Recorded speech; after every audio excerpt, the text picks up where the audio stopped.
Bonjour à tous et merci de nous rejoindre sur France 3 Bretagne pour vivre avec nous une très grande journée de cyclisme. Nous sommes à Grandchamp dans le Morbihan et dès ce matin, nous allons vous faire vivre le Grand Prix du Morbihan, le trophée Harmonie Mutuelle réservé aux féminines. Et je peux vous dire que malgré la brume qui recouvre encore un peu la région, on ne s'amuse pas en tête de peloton. Et pour vous faire vivre cette course où il y a notamment des Bretonnes à l'avant, nous avons une Bretonne à nos côtés. Et attention, Madame Audrey Cordon-Rago, quand on cite son nom, on sait qu'il y a un palmarès long comme le bras et surtout un large sourire qui s'était affiché sur cette ligne d'arrivée de Grandchamp en 2020 avec ce titre de championne de France sur route, Audrey, après lequel vous couriez depuis des années. Bonjour Audrey. Bonjour Jean-Marc, bonjour tout le monde. Quel plaisir de vous avoir à nos côtés pour parler justement du cyclisme féminin qui se porte bien, puisqu'on a vu qu'il n'y a pas si longtemps, c'était il y a 15 jours, tout simplement, vous avez fait une très belle place sur un Paris-Roubaix que vous rêviez de disputer depuis des années. Enfin, une course qui s'est ouverte aux femmes. Exactement, après de multiples demandes de la part du peloton féminin, enfin un premier Paris-Roubaix. Et puis aujourd'hui, encore une fois, une très belle course du côté de Grandchamp où on fait encore une fois la part belle aux femmes. Et ça, c'est une très bonne nouvelle et on a très très hâte de pouvoir vous commenter ces images. Alors les femmes, ce sont les premières qui se sont élancées aujourd'hui à 8h50 ici au départ de Grandchamp. Il y a déjà, comme on vous le disait il y a un instant, vous voyez avec ces images d'Anthony Forestier qui montrent que, il y a un peu de brume sur la région de Grandchamp ce matin, mais ça annonce un beau soleil cet après-midi. En tout cas, il y a un beau circuit de 14 km 200 à parcourir. C'est en fait un circuit qui avait été emprunté pour les championnats de France en 2020. Oui, exactement. On retrouve la deuxième boucle du circuit avec cette bosse finale qui remontera jusqu'à l'église de Grandchamp et puis le même final avec cette grande avenue qui avait donc accueilli les championnats de France du contre-la-montre et de la route en 2020. Et alors, on a un dispositif naturellement taillé sur mesure pour vous faire vivre la course de l'intérieur. Bonjour Mathilde Lazou, vous êtes notre journaliste embarquée sur la moto-son. Et vous êtes à l'avant de la course, car il y a déjà 6 demoiselles en tête à 50 km de l'arrivée. Bonjour Mathilde, si vous nous recevez. Ravi de vous retrouver. Vous m'entendez bien? Très bien Mathilde, parfaitement. Eh bien parfait, bien ravi de vous retrouver ici. Moi je me trouve derrière les échappées et il y a de belles têtes d'affiche déjà à l'avant de la course. Ça collabore plutôt bien, même si le peloton n'est pas très loin derrière.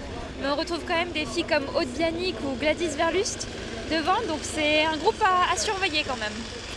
Il y a du beau monde à l'avant avec naturellement encore une fois des Bretonnes, une Bretonne qui a envie de briller ici, c'est Aude Bianic, la Finistérienne.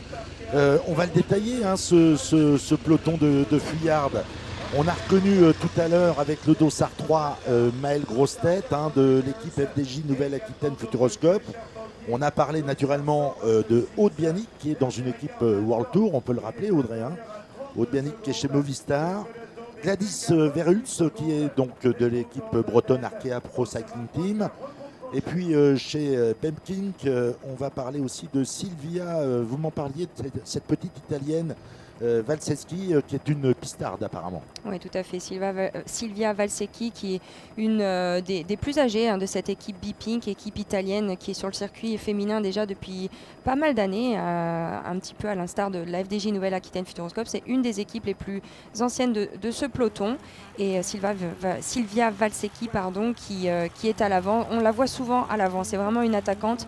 C'est même souvent celle qui attaque la première sur les courses où elle prend le départ. Et on vous parlait des petites bretonnes et on parlera également de la petite Chloé Charpentier qui vient de la sélection Bretagne et qui fait partie de ce groupe de tête. Alors attention, les écarts sont infimes parce qu'il y a une réaction du peloton à l'arrière, environ 25 secondes et on le voit sur ce plan large que le peloton les a en point de mire. Donc il y a du beau monde pour essayer de revenir sur les filles qui se sont portées à l'avant, mais comme à chaque fois avec le cyclisme féminin, on a toujours une course relativement débridée. Oui, tout à fait. Alors là, on voit que le peloton s'est scindé en deux, hein. Là, c'est un groupe d'une quinzaine d'unités qui s'est porté en contre-attaque et le reste du peloton est à l'arrière. Et dans ce groupe de contre-attaque, on retrouve notamment la championne de Belgique, Lotte Kopecky, qui est une évidemment des têtes d'affiche de ce Grand Prix du Morbihan. Et puis, on a vu également Lucie Jounier de la team Arkea qui est là dans ce petit groupe avec deux autres filles de la Movistar, évidemment qu'on ne verra pas rouler puisqu'elles ont une fille à l'avant. Elles sont même trois de la Movistar dans ce petit groupe de contre. Une fille de la Valcar également qu'on ne verra pas rouler puisqu'elle a une coéquipière à l'avant, une fille de la B-Pink, on a le numéro 83 pour la Charente-Maritime qui n'est autre que India Granger, la championne de France Espoir, et puis d'autres équipes non représentées à l'avant avec l'équipe Park Hotel Vatkenburg qui fait actuellement le travail avec dans la roue Silé Ludwig Ultrup de la FDJ Nouvelle-Aquitaine qui évidemment elle non plus ne passera pas de relais puisqu'elle a Maëlle Grossetête à l'avant. Et on le voit, il y a une stratégie qui est assez comparable à celle des hommes, hein. On attend pour porter les stockades et éventuellement revenir sur les filles qui se sont portées à l'avant. On est à moins de 50 km désormais de l'arrivée et on devrait peut-être avoir un regroupement avant bien entendu le final compte tenu des concurrentes qui sont dans ce groupe des poursuivantes avec une chute à l'instant d'une concurrente qui appartient à l'équipe néerlandaise NXTG Racing. Ouais, ça glissait un petit peu dans ce virage. On voit voilà, bien les traces de roues, voilà, parce qu'il y a un peu d'humidité avec ce brouillard et elle est venue chasser de la roue avant. En espérant que ce rien soit pas de trop grave, méchant. non, elle a dû repartir, elle va pouvoir recoller à ce groupe. Alors qu'on voit la deuxième partie de peloton derrière qui tente de revenir sur la contre-attaque. Et on s'organise. Visiblement, c'est en file indienne, ça veut dire que ça roule quand même assez vite, il y a un bon tempo. Et puis derrière, ça essaye également de recoller pour creuser le trou qui a été fait par ce premier groupe de poursuivants. C'est assez étonnant. On voit la FDJ avec l'italienne Marta Cavalli qui tente de faire la jonction à l'arrière avec dans sa roue, il me semble que c'est Tiffaine Laurence. Assez étonnant de voir la FDJ Nouvelle-Aquitaine Futuroscope faire le travail quand on sait que dans la contre-attaque on a Silé Ludwig Ultrup. On aurait pu tout à fait laisser partir ce groupe de contre avec une carte très très forte pour cette équipe dans le contre. Et là, on est bien entendu sur le groupe de tête. On est avec plein cadre. On vient de voir à l'instant Aude Bianic plein cadre avec son maillot bleu de la Movistar. Et donc ces six-là, elles ont intérêt à bien s'entendre, à bien collaborer, mais ça va être difficile sans doute de contenir la volonté qu'a le peloton de revenir sur elle. En tout cas, ça roule bien et on sent que les conditions météo sont en train de s'améliorer. Quand elles passeront la ligne ici à Grandchamp, il restera tout simplement 3 tours à parcourir. Donc rien n'est joué, rien n'est fait, surtout que c'est un parcours assez roulant, on peut le dire Audrey. Alors c'est un parcours certes roulant, il y a peu de dénivelé, mais par contre c'est un parcours extrêmement usant avec pas mal de faux plats, des routes qui ne rentrent pas forcément comme on le voit ici. Malgré que les routes avaient été très bien refaites pour le championnat de France, c'est vrai qu'il reste des parties de route assez usantes, assez collantes, comme dans le jargon, mais voilà, encore une fois c'est un circuit extrêmement usant. Alors certes sur le papier pas difficile, mais extrêmement usant. Croyez-en mon expérience du championnat de France, c'est vrai qu'on n'aurait pas cru avoir autant d'écarts et pourtant à la fin de la journée les écarts étaient réels. Ouais, complètement. On va les retrouver tout de suite sur notre motoson Mathilde Lazou pour savoir un petit peu comment ça travaille en tête de course actuellement. À l'avant, ça a clairement ralenti. On va dire que le peloton les a en visuel là en ce moment. Et on est sur une assez grande route, assez descendante. Donc elles sont plutôt en train d'attendre. Là, c'est vrai que ça ne sert pas à grand chose de batailler plus alors que l'écart est désormais autour de 15-16 secondes. Mais ça continue de collaborer, mais la jonction est imminente à l'entrée de Grandchamp. Très bien, merci beaucoup Mathilde. On le voit, oui, le peloton est vraiment à leur basque. Donc cette échappée matinale, on va tout de suite voir les échappées se faire rapidement manger par le peloton qui est vraiment juste derrière, vraiment à leur basque, comme on le disait il y a un instant. Alors on va vivre aujourd'hui, vous savez, on vous a mis un petit peu l'eau à la bouche il y a un instant.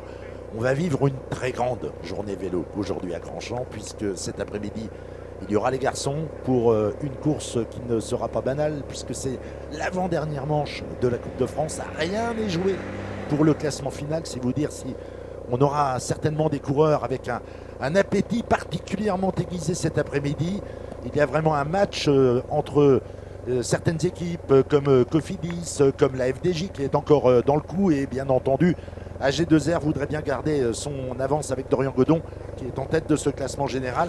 Donc cet après-midi à partir de 15h15, eh bien cette avant-dernière manche de la Coupe de France, eh bien vous pourrez la suivre en direct sur l'antenne de France 3 Bretagne.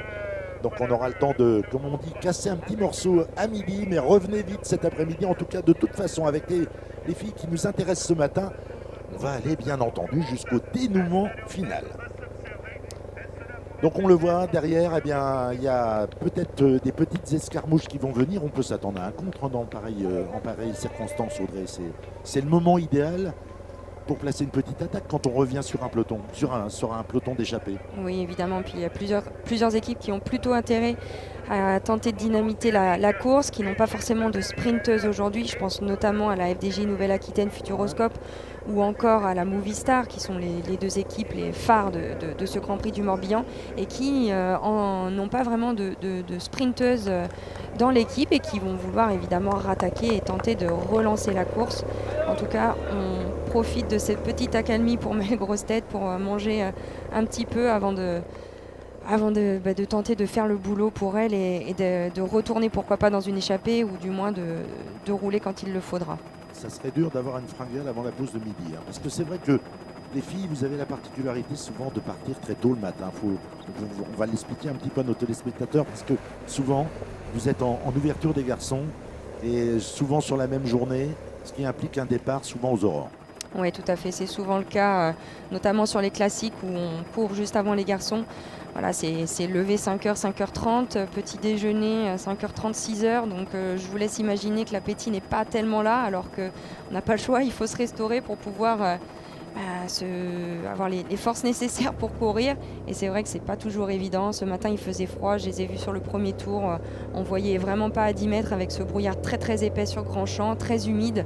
Donc voilà, c'était pas simple ce matin. On les voit très habillés d'ailleurs pour la plupart, notamment Lotte Kopecky, la championne de Belgique que l'on voit à gauche, très couverte, les jambières, les couvre-chaussures, les manchettes. Donc voilà, on se doute que ce matin sur la ligne de départ, il faisait pas très chaud.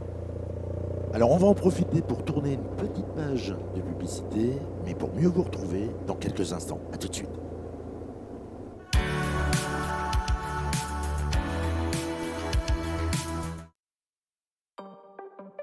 Non, m'arracher les cheveux pour trouver comment mieux isoler ma maison. Non, merci. Je préfère encore servir de cobaye à ma fille. Besoin d'aide? Engie vous accompagne à chaque étape de votre projet de travaux d'isolation et vous informe sur les aides auxquelles vous avez droit. Rendez-vous sur monespaceprime.engie.fr. J'agis avec Engie. E202. Tu crois que c'est ça qui rend aimable? Se poser des questions sur ce que l'on mange, c'est bien. Ne pas s'en poser, c'est encore mieux. Si les soupes Liebig sont si savoureuses et que vous pouvez les déguster les yeux fermés, c'est parce qu'elles sont sans additifs, sans conservateurs et cuisinées en France avec 100% d'ingrédients naturels. Liebig. Découvrez le goût de la confiance. Et pour les amateurs de bio, découvrez les recettes de la gamme Liebig Bio.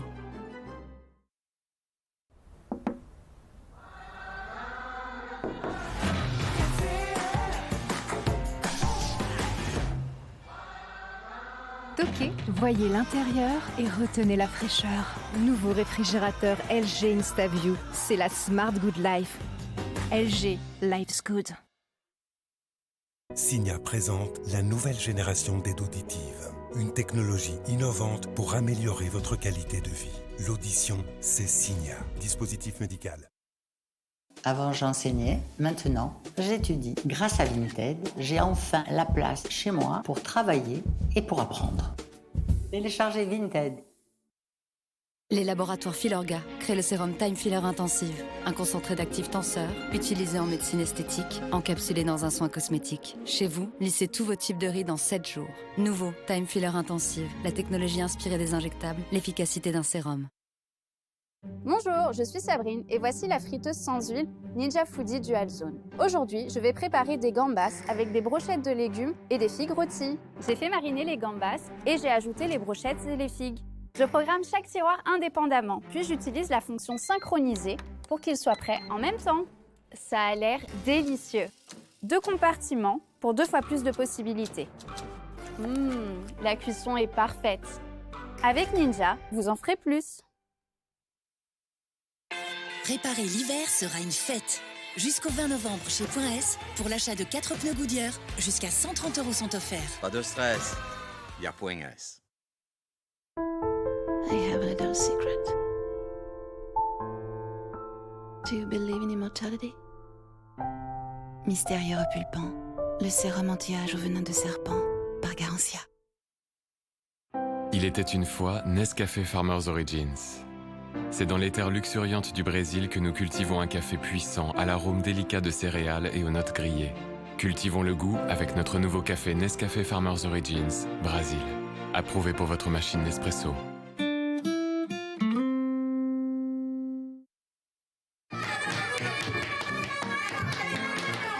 À tous ceux qui aiment les petits pois autant que les carottes. Pour vous, Intermarché propose la boîte de petits pois carottes à seulement 94 centimes. Et à toi qui es puni, parce qu'une cuillère, c'est pas une catapulte. Intermarché propose la boîte de petits pois carottes à 94 centimes quand même. Intermarché, quand on vous dit qu'on est contre la vie chère. Après 50 ans, on est détendu. On veut flâner au musée, voyager, s'entraîner sur la piste de danse. Et un bon danseur de salsa, ça court pas les rues. Rencontrez-vous par centre d'intérêt sur Disons Demain.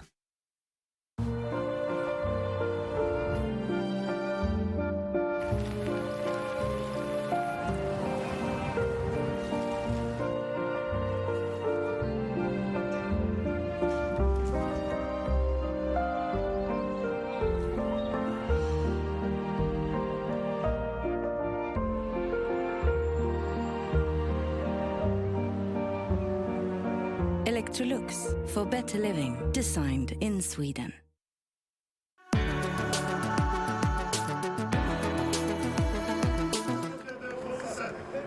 Retour sur le Grand Prix du Morbihan, le trophée Harmonie Mutuelle réservé aux féminines. Voilà, il nous reste 3 tours à parcourir. Nous sommes à Grandchamp, dans le Morbihan. Et tout à l'heure, une échappée s'était constituée. Et on voit que après le retour du peloton, une jeune femme est en train de se porter à l'avant. C'est un élément de l'équipe Arkea Pro Cycling Team. On va pouvoir C'est Tiffaine Laurence. C'est Tiffaine Laurence qui tente de jouer les filles de l'air, de tenter crânement sa chance en faussant compagnie au peloton qui était parvenu à faire le trou, à revenir sur les 6 concurrentes qui s'étaient échappées en début de course. Il reste, comme vous le voyez, 42 km à parcourir et Tiffaine Laurence est en train de produire son effort pour essayer pourquoi pas de triompher ici en solitaire, mais à 42 km de l'arrivée, c'est quand même très très dur et très téméraire, on peut le dire. Ouais, mais c'est très bien joué par contre, parce que c'est vrai qu'on a vu Gladys Verlust à l'avant tout à l'heure et se faire reprendre par le peloton, et tout de suite on repart dans une course de mouvement pour la team Arkea Pro Cycling. Moi je trouve ça plutôt bien, parce que encore une fois c'est pareil, elles n'ont pas forcément avec Gladys, elles ont une très bonne sprinteuse, mais Gladys ayant déjà été dans la première échappée, on se doute qu'elle a déjà lâché des forces. Donc en cas d'arrivée au sprint, Gladys ne sera pas aussi fraîche que les sprinteuses qui n'auront pas été dans les échappées. Donc on a envie tout simplement de jouer son va-tout pour toutes les filles de chez Arkea Pro Cycling. Et puis voilà, pourquoi pas Tiffaine Laurence. C'est vrai que Tiffaine rentre notamment d'une grosse chute. Elle avait chuté très très lourdement sur le Tour de l'Ardèche au mois de septembre avec pas mal de plaies et pas mal de casses. Et la voir à ce niveau-là aujourd'hui sur le Grand Prix du Morbihan, je pense qu'elle en est très fière, elle en est très contente de pouvoir jouer les premiers rôles, parce que c'était pas gagné. On a vraiment eu très peur pour elle sur ce Tour de l'Ardèche, et qu'elle puisse recourir aussi vite, c'est vraiment super. Les routes de l'Ardèche, vous les connaissez bien, hein. Vous avez des bons souvenirs là-bas, je crois. Ouais, j'ai lu ça dans la presse locale, comme on dit. Avec une victoire d'étape, je crois. Ouais, c'était ma première victoire d'étape avec mon maillot de championne de France, juste après les championnats de France à Grandchamp. Ça fait du bien au moral, comme on dit. Hein.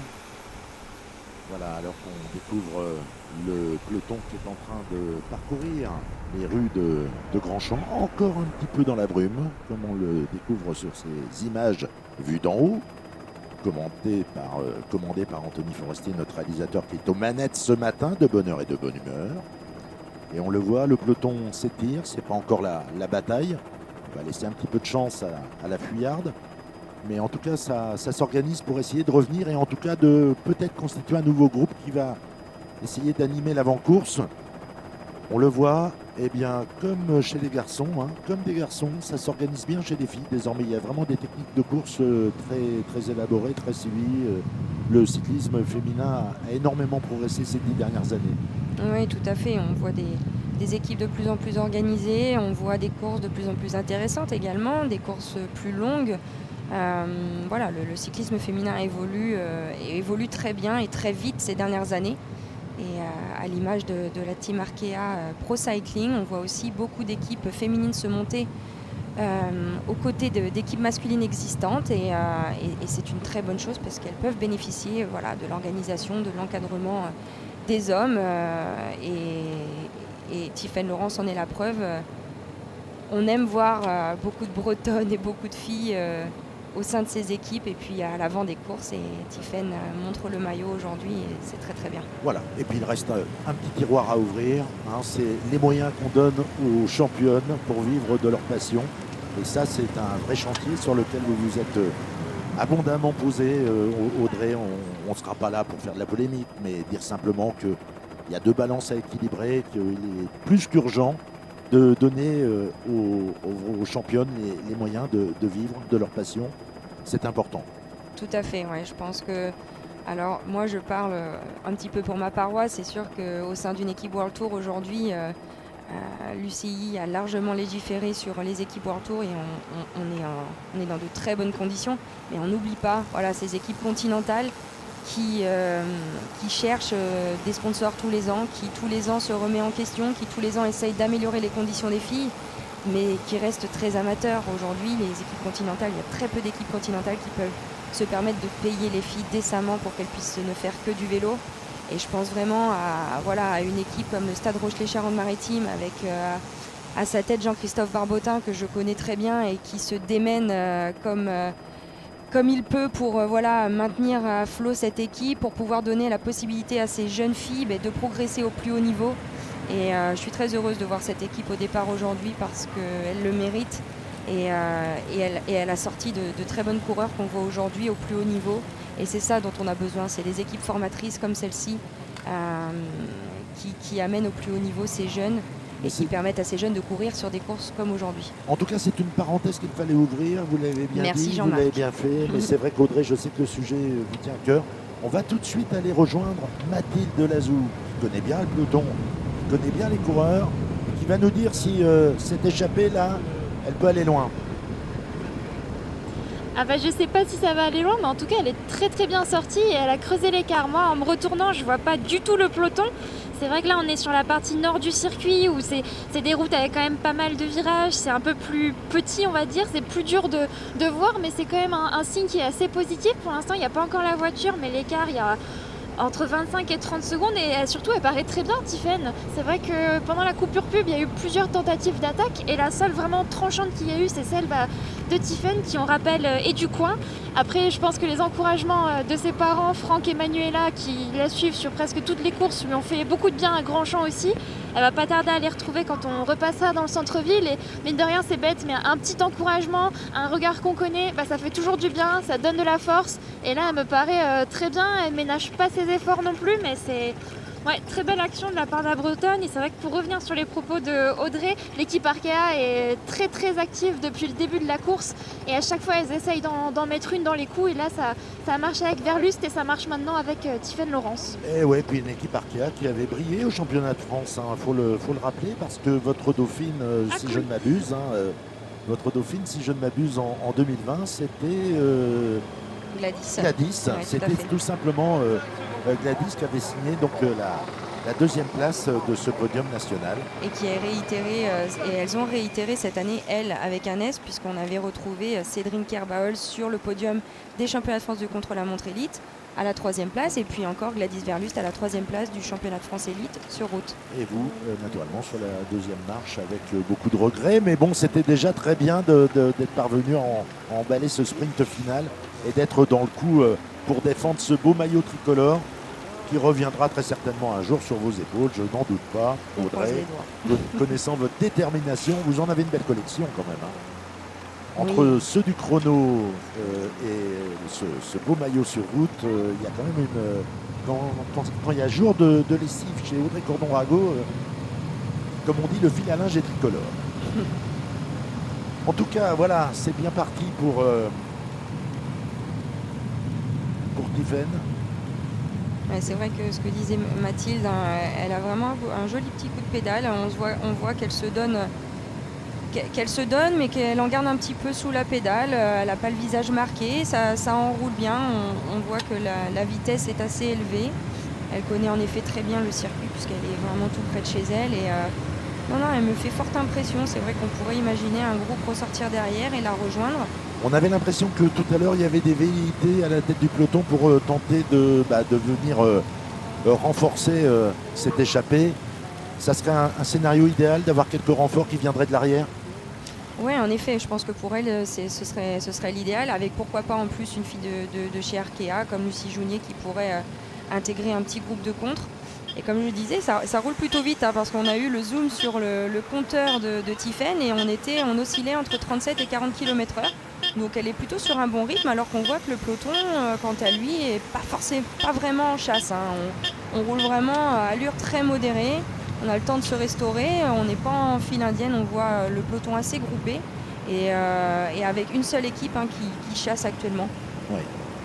On voit que les favorites sont quand même en tête du peloton derrière. On fait attention parce que sur ces routes, on peut être piégé et il faut naturellement éviter une chute sur même si le peloton n'est pas très fourni. Il faut le reconnaître, on avait moins de 100 partantes ce matin à Grandchamp. Et il en manque vraiment. Avec l'équipe Torelli Assure Cayman qui mène la chasse avec Olivia Bentley. Petite équipe dont j'avoue ne pas connaître. Pourtant, je suis assez informée sur le sujet vélo féminin, mais c'est une équipe que j'ai rarement vue sur les compétitions cette année, une équipe britannique. Voilà, un peloton qui n'a pas décidé encore de mener véritablement la chasse, puisque l'écart est en train de grossir pour Tiffaine Laurens, avec désormais un écart qui frôle les 50 secondes.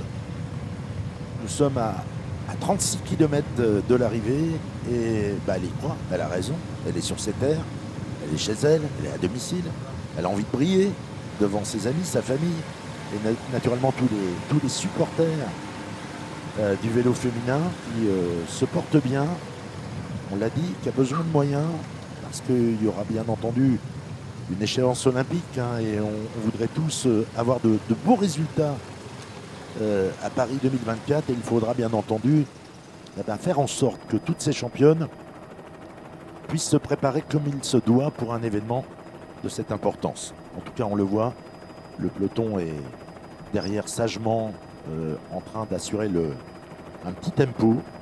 Ouais, ce qu'il faut expliquer aussi, c'est qu'on est vraiment en fin de saison. Il y aura, je pense que pour beaucoup d'entre elles, c'est la dernière course de la saison.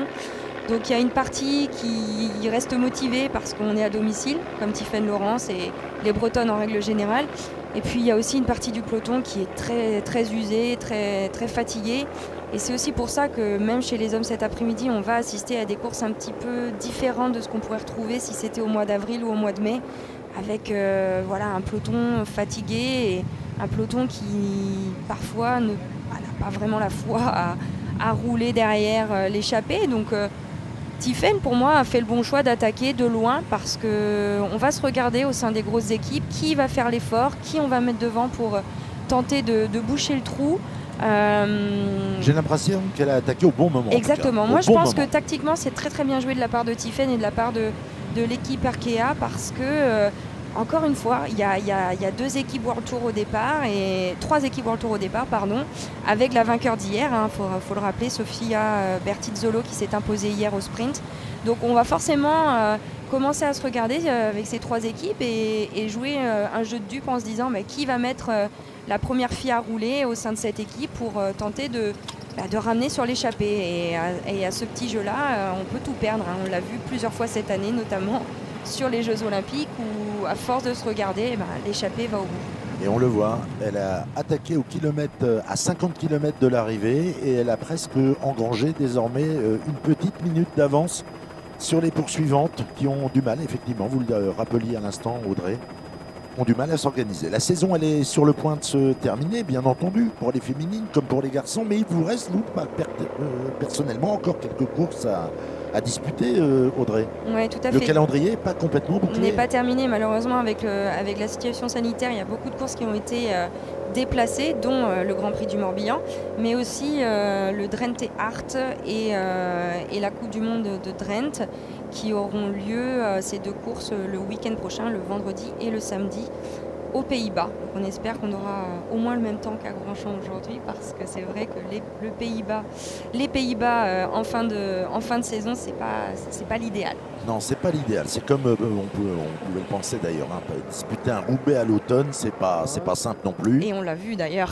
On a vu que c'était vraiment pas simple. Vous en gardez un souvenir certainement incroyable, impérissable, c'est sûr.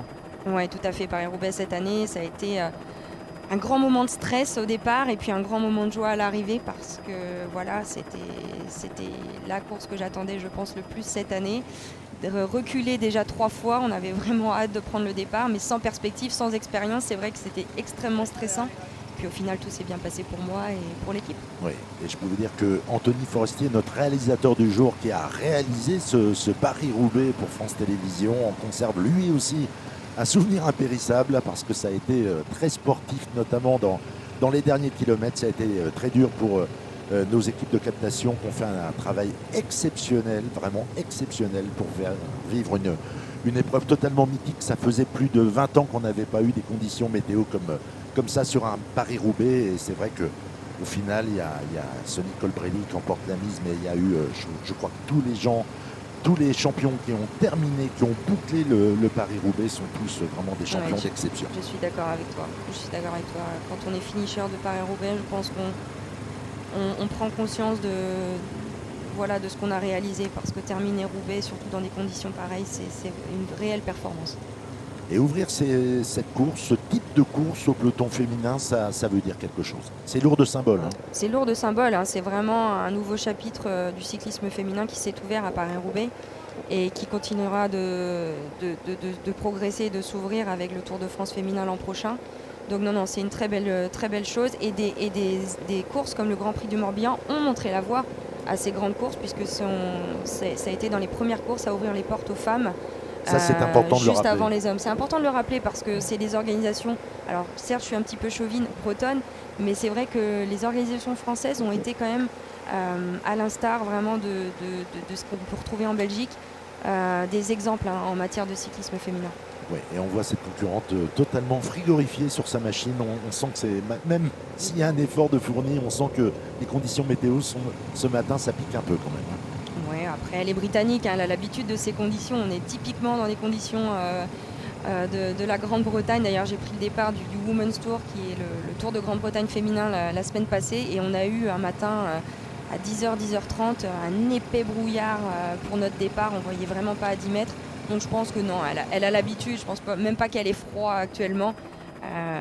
Elle est plutôt dans des conditions qu'elle retrouve souvent à l'entraînement chez elle. C'est peut-être l'heure du thé, on peut se poser la question. Une 16 d'avance, mine de rien. On bavarde. 33 km de l'arrivée, Tiffaine Laurence qui fait le show à l'avant. Une petite bretonne sur ses terres de l'équipe Arkea. Regardez donc, 1,15. Et oui, encore une championne fois, qui sort de la brume. Et on rentre dans Grandchamp. Avec... c'est un petit raidillon quand même là. Ouais, et puis là, il va voir la voiture neutre se positionner derrière elle, ce qui veut dire qu'il y a plus d'1 minute entre l'échappée et le peloton. quand on voit la voiture nous redoubler, c'est pas bon signe Non, généralement. c'est pas Mais bon quand signe. on la voit s'arrêter sur le bord et se positionner à l'arrière, c'est qu'on a plus d'1 minute, donc c'est plutôt C'est plutôt pas encourageant. mal. Ouais, C'est tout à plutôt fait. pas mal. Et puis elle a beaucoup de pédales là. Hein. On sent qu'elle a son affaire. Elle n'a pas envie de se désunir. Elle est confiante, quoi. Voilà. C'est peut-être son jour de gloire, hein, Tiffen Laurence. Ça serait pas mal d'ailleurs. Hein. C'est tout ce que je lui souhaite. En tout cas, elle est partie dans une chevauchée où voilà, on se pose plus de questions. Une fois qu'on est à l'avant, on se retourne plus. Hein. On sait qu'on doit tout donner. On joue son va-tout et puis on verra bien. Hein, adviendra que pourra. Là, elle joue de toute façon le jeu de l'équipe Arkea aussi, puisque même si elle se faisait reprendre, à l'arrière, les filles n'auront pas à rouler puisqu'elle est devant. Ça serait pas dans ce coin-là, votre démarrage? Oui, juste ouais. un tout petit peu plus bas, exactement. Ouais, c'était dans ce coin-là, ouais, je reconnais. Ouais. Ça va peut-être inspirer certaines Voilà. pour le final. Ouais. C'était là. Il fallait porter des stockades. Alors qu'on voit le peloton hein, qui ne roule pas. Il ne roule absolument pas parce que on voit, il prend toute la largeur de la route dans une partie du circuit qui est quand même plutôt montant, donc c'est que ça roule vraiment pas fort. Et l'écart qui continue de grandir, hein, donc ça confirme les images que l'on peut voir actuellement. Voilà, on la voit rentrer dans le bourg de Grandchamp avec bien sûr des supporters pour l'acclamer. Il y a déjà du monde hein, qui a pris position. Ouais, et tout à c'est fait. bien, c'est bien. J'ai rencontré quelques supporters en arrivant sur le circuit aujourd'hui qui étaient venus spécialement pour les femmes. Hein. Donc non, ça fait très plaisir. Cet après-midi, il y aura sûrement plus de monde, mais il y a déjà pas mal de monde qui se met en place sur la ligne d'arrivée également. Donc tant mieux pour les filles. Allez, ça temporise. On va faire la voiture ouvreuse. On va aller chercher un petit peu de réclame et on vous retrouve, c'est promis, tout de suite sur France 3 Bretagne.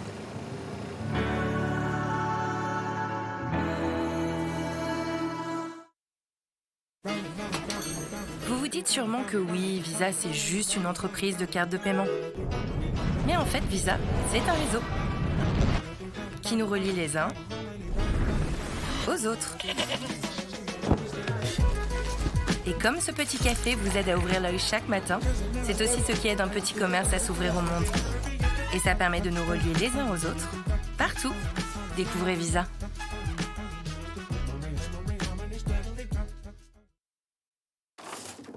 Courgettes du Mexique? Tu crois qu'elles ont fait bon voyage? Se poser des questions sur ce que l'on mange, c'est bien. Ne pas s'en poser, c'est encore mieux. Si les soupes Liebig sont si savoureuses et que vous pouvez les déguster les yeux fermés, c'est parce qu'elles sont cuisinées avec 100% de bons légumes français, récoltés à maturité auprès de nos agriculteurs partenaires. Liebig, découvrez le goût de la confiance. Et pour les amateurs de bio, découvrez les recettes Liebig 100% légumes français bio.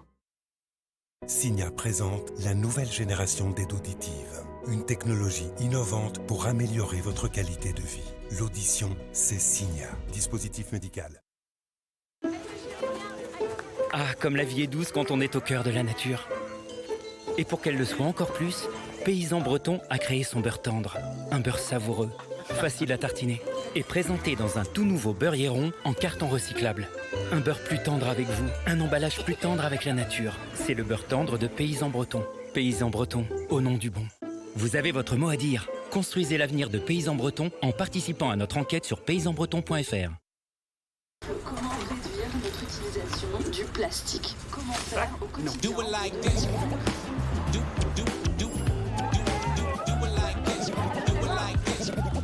Mais moi je pense qu'on n'est pas obligé de manger de la viande à chaque repas. Alors t'as sauvé le monde? On a tous le pouvoir d'agir au quotidien. Par exemple, en choisissant de l'élec verte produite en France, vous pouvez aider la Fondation de la Mer. Engie récompense ceux qui consomment mieux l'énergie et leur permet de soutenir des projets plus responsables. J'agis avec Engie. Jeudi, des princesses vendredi, des princesses samedi, princesse Amandine. Légère, fondante et savoureuse, Princesse Amandine, ça change des patates. Il était une fois Nescafé Farmers Origins. C'est sous la chaleur des terres arides d'Afrique que nous cultivons un grand café aux notes de baies douces et sucrées. Cultivons le goût avec notre nouveau café Nescafé Farmers Origins, Africa. Approuvé pour votre machine Nespresso.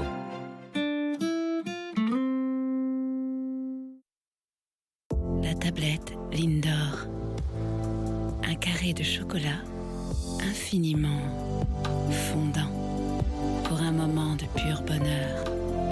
Lindor, par les maîtres chocolatiers Lindt.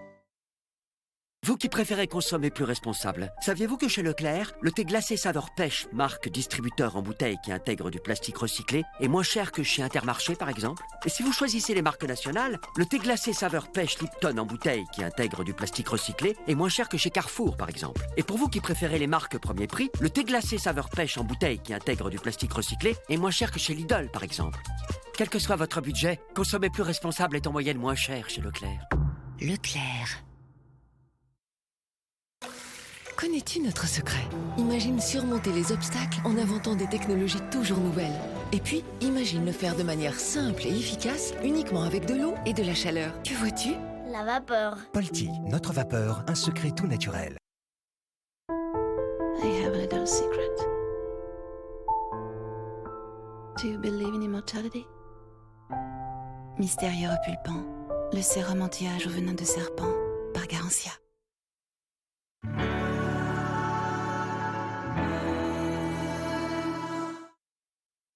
Retour sur les routes du Morbihan, nous sommes à Grandchamp pour vivre avec vous le Grand Prix du Morbihan féminin trophée Harmonie Mutuelle avec une Bretonne en tête de course. C'est tout simplement Tiffaine Laurence de l'équipe Arkea. Et derrière, ça commence à réagir, mais la demoiselle qui était partie à 50 km de l'arrivée a creusé l'écart, 1,27, et ce Grand Prix du Morbihan, nous vous le faisons vivre depuis 10h15 sur l'antenne de France 3 Bretagne aux côtés de Audrey Cordon-Brago, la multiple championne de France, la championne du Morbihan et des Côtes-d'Armor. On peut dire que vous êtes à moitié sur les deux, un petit peu à pied de chaque côté. Entre les deux, mon cœur balance, comme on dit. Née dans le Morbihan, mais résidente des Côtes-d'Armor. Voilà, exactement. Et donc, on est ensemble jusqu'au dénouement de ce Grand Prix féminin du Morbihan avec Tiffaine Laurence qui franchit la ligne. Il lui restera deux tours avant d'en finir avec ce Grand Prix du Morbihan qui, avec un tour qui fait à peu près 14 km 2, on est bien d'accord. C'était le petit circuit qui avait été dessiné pour les championnats de France qui s'était déroulé sur cette commune en 2020 et qui vous avait souri, Audrey, et on la voit, Tiffaine, elle se désunit pas, derrière ça réagit. On voit que l'écart est en train de se réduire légèrement, mais c'est là qu'elle avait attaqué tout à l'heure à 50 km de l'arrivée. Et on voit que la jeune femme, eh bien, elle y croit. Elle a envie de poursuivre son effort. Elle a des gens sur le bord de la route qui sont là pour l'encourager. Et derrière, voilà, ça réagit enfin. C'est Marie Lenette, c'est une autre Bretonne, Marie Lenette de la FDJ Nouvelle-Aquitaine Futuroscope qui est partie aux trousses de Tiffaine Laurence avec dans la roue, c'est tellement bien joué, Pauline Alain de l'équipe Arkea Cycling qui veille au grain, elle restera dans la roue de Marie et ça c'est très énervant quand vous avez une fille de la même équipe que l'échappée qui vous colle au basque comme ça et qui vous passera pas un relais évidemment. Vous pouvez pas imaginer comme c'est énervant et Marie c'est vrai elle va devoir rouler toute seule, à moins qu'il y ait des filles qui fassent la jonction. Elle est partie pour faire la jonction par elle-même avec une fille de Arkea Cycling dans la roue, en l'occurrence Pauline Alain. Et qui va pas prendre le moindre relais bien entendu parce que naturellement sa copine elle est devant. Et on ne va pas jouer contre son camp. En tout cas, derrière, je pense que le peloton va peut-être réfléchir à deux fois pour laisser partir ces deux-là. En tout cas, on s'attendait à une course, encore une fois, débridée. On va aller respirer vraiment à l'intérieur du peloton en retrouvant dès maintenant Mathilde Lazou. Mathilde Lazou, donnez-nous un petit peu votre sentiment sur la configuration de la course qui est en train de se dessiner. On sentait que ça a accéléré depuis quelques kilomètres dès la sortie de Grandchamp. En fait, ça avait commencé un peu à se regarder, à mettre un peu plus de watts. Et en fait, Marie Lenette a accéléré au même endroit que Tiffaine Laurence au tour précédent. Et on voit vraiment que la tactique de l'équipe Arkea, pour l'instant, elle est parfaite parce que autant Lucie Journier était très vigilante à l'avant et finalement, c'est Alain qui a suivi Lenette. Même si là, elles sont en train de se faire rejoindre par le peloton, ça montre qu'on ne sait pas trop comment réagir en fait face à l'avance prise par Tiffaine. Aucune équipe ne prend vraiment le leadership pour prendre la chasse à son compte et ça donne du coup des attaques comme ça avec des équipes très fortes comme FDJ qui ne va pas attendre le sprint parce qu'elles n'ont pas forcément de carte. Donc voilà, là on entre dans Grandchamp alors qu'il y a encore des coureuses qui remettent une couche. On voit que ça réagit, mais en tout cas Tiffaine Laurence, j'ai l'impression que vous connaissez bien son palmarès, Mathilde, vous la connaissez bien Tiffaine. Oui, c'est vrai que mon oncle courait en fait avec son papa, donc on a grandi un peu ensemble et c'est toujours un plaisir de voir des jeunes filles comme ça concilier études et sport de haut niveau et s'accrocher parce que c'est pas tous les jours très simple. Merci pour cette précision. C'était important de le dire. On est en famille, voilà. Hein, on n'est pas bien là sur France 3 Bretagne. Sur France 3 Bretagne avec des Bretonnes à l'attaque, moi j'adore, je signe tous les ans pour ça. Hein. En tout cas, elle poursuit son effort et elle a bien raison de ne pas se désunir parce qu'on voit que derrière c'est un peu brouillon. Naturellement, l'écart il a réduit. Ok, c'est entendu, on est à 53 secondes. Mais ça ne veut pas dire pour autant que tout le monde va revenir tout de suite. Non, tout à fait. C'est vraiment les attaques successives à l'arrière qui font réduire l'écart. Mais il faut savoir qu'une attaque, une fois qu'on a attaqué, on se fait reprendre. Il y a forcément un petit moment de flottement. Ça veut dire que ça temporise un peu, ça repart, ça retemporise. À l'avant, elle est sur un rythme régulier. On voit, elle se désunit pas, elle regarde pas derrière. Elle fait vraiment, elle est en mode chrono tout simplement.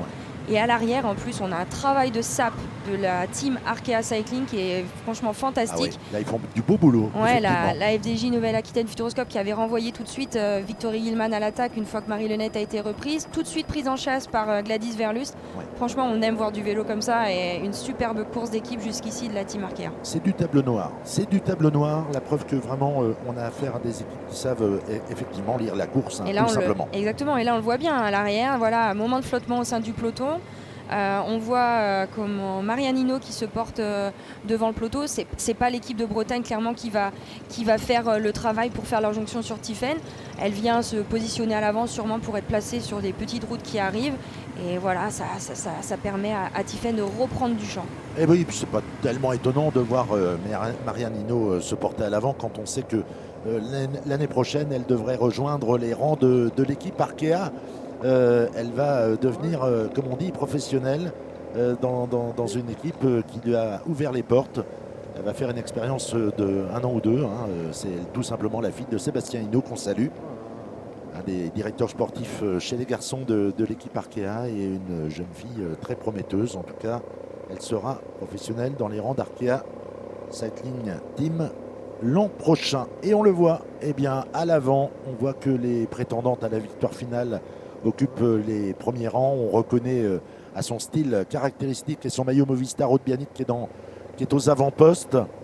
Ouais, c'est l'équipe Valcar qui fait le gros du travail parce qu'on sait que finalement les deux équipes qui ont les meilleures sprinteuses, c'est l'équipe Valcar Travel, les maillots roses que vous voyez juste en deuxième position, qui avec Chiara Consoni, qui n'est autre que la sœur de Consoni, le professionnel homme, est la meilleure sprinteuse, je dirais, quasiment de ce peloton. Elle a notamment fait podium sur le Women's Tour la semaine dernière, donc elle est vraiment en forme et on voit son équipe qui fait le travail, qui a ramené sur l'échappée de Marie Lenette tout à l'heure, sur le contre de Marie Lenette tout à l'heure, là qui encore se porte à l'avant pour assurer le tempo. Donc je pense qu'avec la Liv Racing et la gagnante d'hier, Sofia Bertizzolo, ainsi que Lotte Kopecky, la championne de Belgique, également dans cette équipe, c'est vraiment la Valcar avec Consoni qui a la plus belle carte au sprint. Et qui a tout le poids de la course désormais sur les épaules, peut-être pour amener justement sa championne aux avant-postes.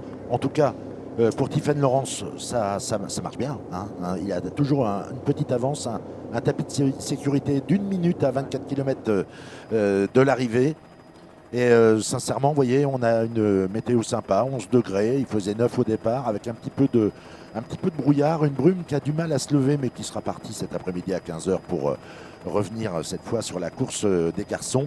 En tout cas, on a de belles conditions météo au niveau du ciel. On voit c'est assez dégagé, à part cette petite brume matinale qui a eu du mal à se disperser. En tout cas, derrière, ça ne réagit pas vraiment encore pour le moment. Ouais, on est à 24 km de l'arrivée. On peut dire que les choses sérieuses vont commencer à se mettre en place à partir à 10 km du finish. Non, on est déjà dans l'emballage final, parce que si on voit Paulina Royackers actuellement en tête de course, c'est comme je le disais il y a à peine 20 secondes, c'est que la Liv Racing a vraiment envie de faire le doublé ce week-end avec soit Lotte Kopecky, soit Sofia Bertizzolo. Donc on sait que Tiphaine Laurens est un danger, 1 minute d'avance. Elle creuse encore. Elle creuse encore, exactement. Donc là, on n'a plus le choix. Ça y est, on a craqué du côté de la Liv et on a mis une très bonne coureur à l'avant, parce que Paulina Royackers est une excellente grimpeuse.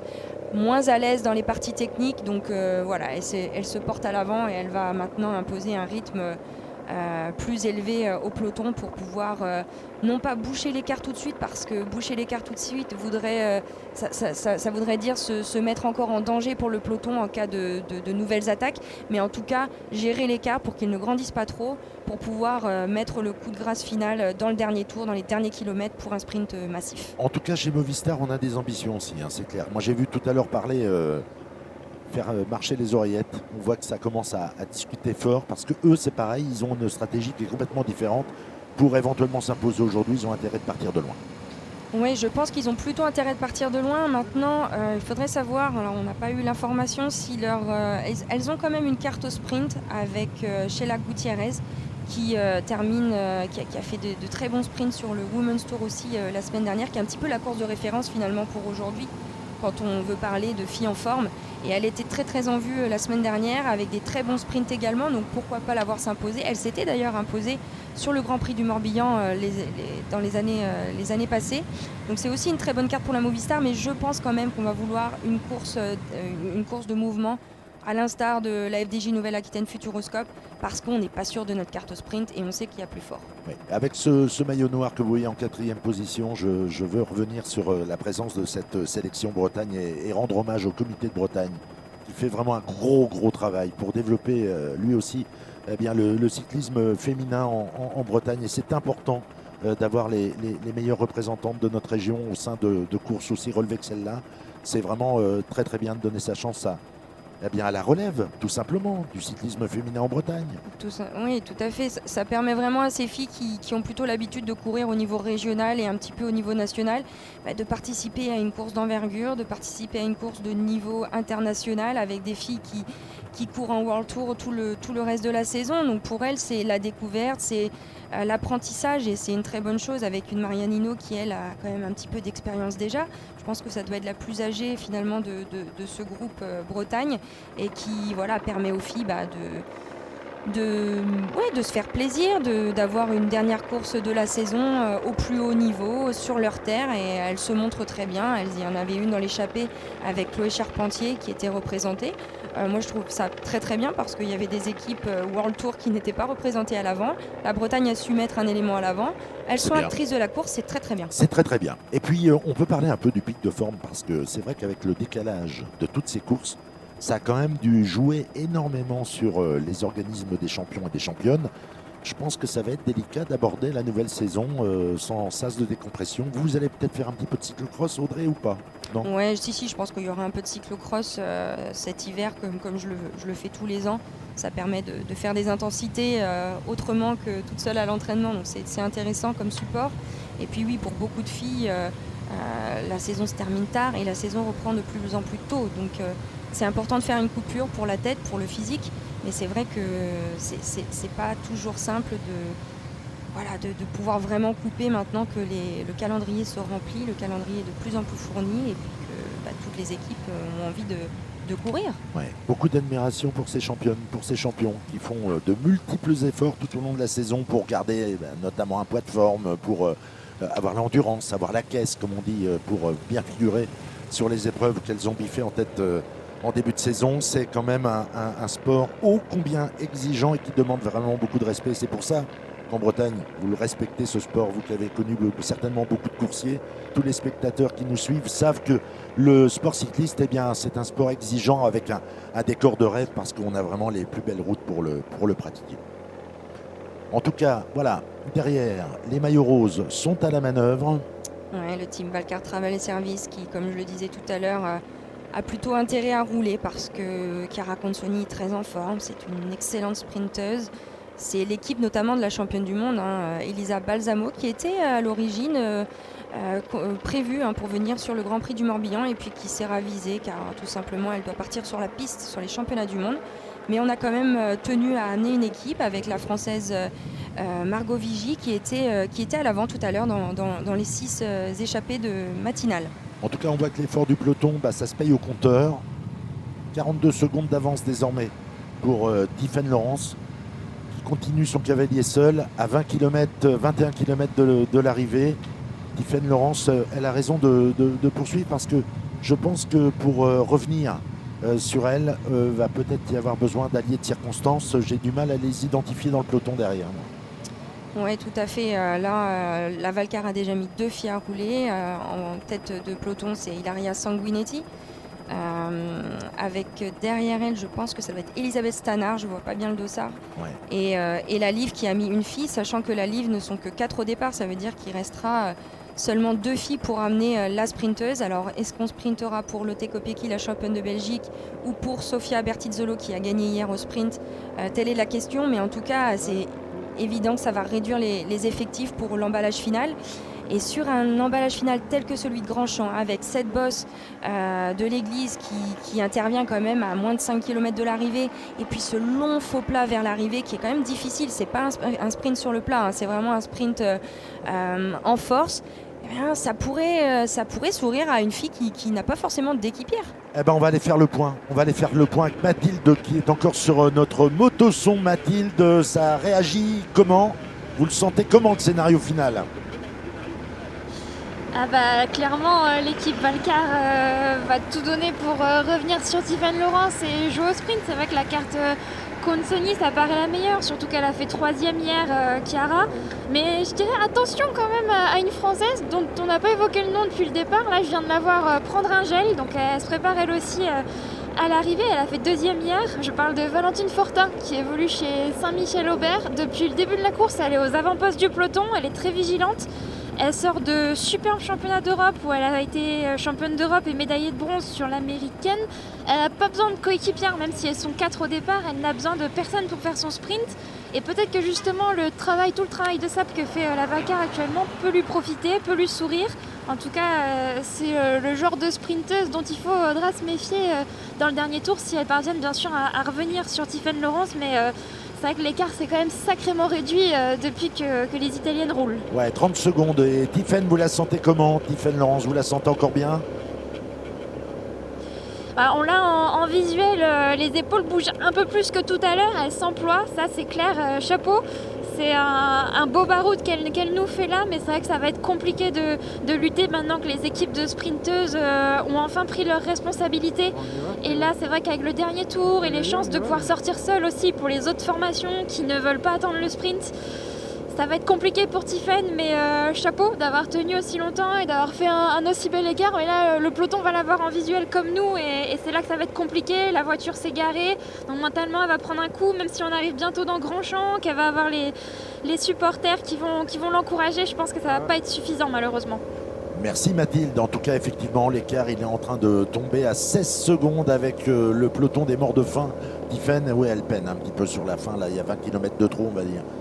Ouais, mais bon, après, je pense que le but de Tiffaine, c'était de vraiment de dynamiser la course, de faire en sorte que ses coéquipières à l'arrière n'aient pas à travailler, n'aient pas à poursuivre l'échappée.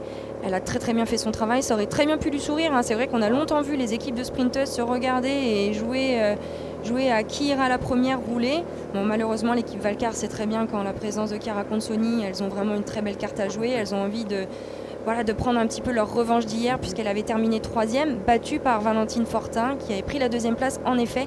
Et c'est une très bonne chose que Mathilde nous parle de Valentine Fortin, parce que, à l'instar de ce que je disais il y a très peu, ça pourrait sourire à une fille qui n'a pas d'équipe. Et entre guillemets, sans vouloir évidemment porter atteinte à l'image de Saint-Michel-Aubert, Valentine est un petit peu, j'ai l'impression qu'elle est un petit peu esselée au sein de ce groupe. Et on n'a pas bien vu si Sandrine Bidot était là ou si encore Barbara Fonseca était là. Ce serait bien qu'on ait un zoom un peu plus, un peu plus précis sur le peloton, mais en tout cas, elle pourrait tout à fait tenter sa chance au sprint. Hein. Ouais, là, on est vraiment avec la tête du peloton. Je l'ai aperçu tout à l'heure, Valentine, mais j'ai pas aperçu d'autres filles. Là, on est en train de revenir. D'Aubert. Ah, on n'est pas loin. On n'est vraiment pas loin. On est à une 12e de seconde alors qu'on vient de rentrer dans Grandchamp, là dans la bosse qui fait un peu mal avant de rentrer véritablement dans le bourg de la commune. Mais on voit, elle s'accroche. Elle se dit que bon, elle a envie encore de faire un petit tour de piste au devant. Ouais, puis pour elle, c'est mieux aussi de basculer cette bosse avec le peloton. Et si ça revient trop vite, c'est vrai que vu l'effort consenti, elle pourrait être lâchée rapidement du peloton. Donc elle fait le dernier effort pour basculer et avoir le temps de récupérer avant d'entamer le dernier tour. Ouais, elle aura quand même eu une 30 d'avance, quasiment une 30 d'avance sur le peloton. Elle a fait un beau numéro aujourd'hui, Tiffaine Laurens, sur ses terres, encouragée par ses amis, sa famille. Elle a fait honneur au maillot qu'elle porte et on voit que derrière ça commence à flinguer sérieusement.